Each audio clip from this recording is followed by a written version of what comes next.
अपनी नज़र को बदलो। एक बार एक बहुत बड़ा नेता एक साधु के छोटे से आश्रम में गया। वह साधु के बारे में बहुत सुना था, तो उसके मन में आया कि मैं एक बार जाकर के देखता हूँ कि लोग उसकी इतनी तारीफ क्यों करते हैं। जब वह उस आश्रम में गया तो वहाँ पर एक छोटा सा कमरा था जहाँ पर एक कालीन बिछा हुआ था। वहाँ पर कुछ लोग नीचे बैठे हुए थे और साधु जी सामने बैठे हुए थे। कुछ सवाल जवाब चल रहा था। वह नेता उस आश्रम में आया और उस नेता के साथ में 4 बॉडीगार्ड भी थे। उसकी यह आदत थी कि जहाँ पर भी वह जाता था लोग अपनी जगह से खड़े होते जाते थे और उसकी तरफ देखते थे, हाथ जोड़ते थे और सर झुकाते थे। लेकिन यहाँ पर ऐसा कुछ भी नहीं हुआ। साधु व्यस्त होने के कारण उसकी तरफ देखा तक नहीं। तभी नेता को लगा कि यह मेरी बेइज्जती है और वह इस बात से गुस्सा हो गया। नेता ने थोड़ा गुस्से से साधु की बात को बीच में काटते हुए कहा कि मैं आपसे कुछ कहना चाहता हूँ। साधु ने उसकी तरफ देखा और बोला, आप थोड़ी देर रुकिए, पहले मैं इनके सवाल का जवाब दे दूं, उसके बाद मैं आपसे बात करता हूं। तब तक आप अगर चाहें तो आप बैठ सकते हैं। बस साधु का इतना कहने की ही देरी थी, नेता का चेहरा गुस्से से लाल हो गया और फिर उसने अपना सारा गुस्सा उस साधु पर निकाल दिया। अभी तक वह नेता बहुत तमीज़ से आप कह करके बात कर रहा था, लेकिन अब वह तू तड़ाक पर उतर आया।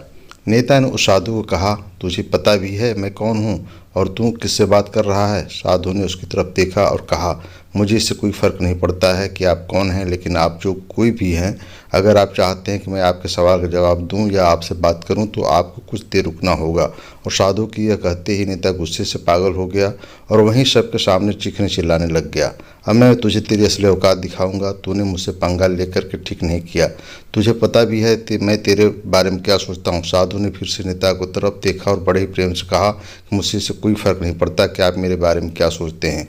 आप जो चाहें वह मेरे बारे में सोच सकते हैं। फिर नेता ने उससे कहा, तू चाहे सुनना चाहता है या नहीं, लेकिन मैं तुझे यही सबके सामने बताऊंगा कि मैं तेरे बारे में क्या सोचता हूँ।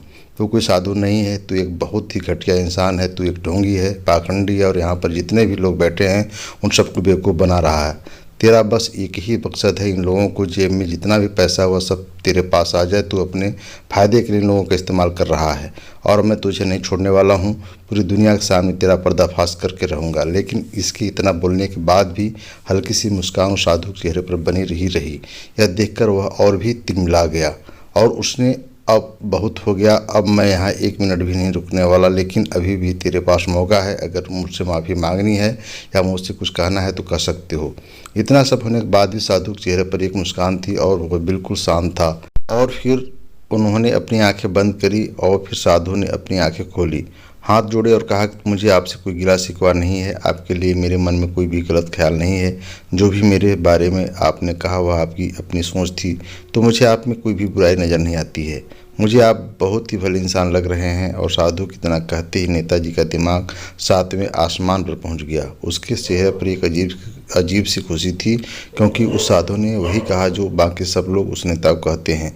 और वह खुशी खुशी उस आश्रम से अपने घर की तरफ चला गया और जाकर के अपने पिताजी के साथ में बैठ गया। उसके पिताजी ध्यान में थे। उन्होंने पूरी ज़िंदगी सिर्फ लोगों की सेवा करी और बदले में कुछ भी उम्मीद नहीं किया।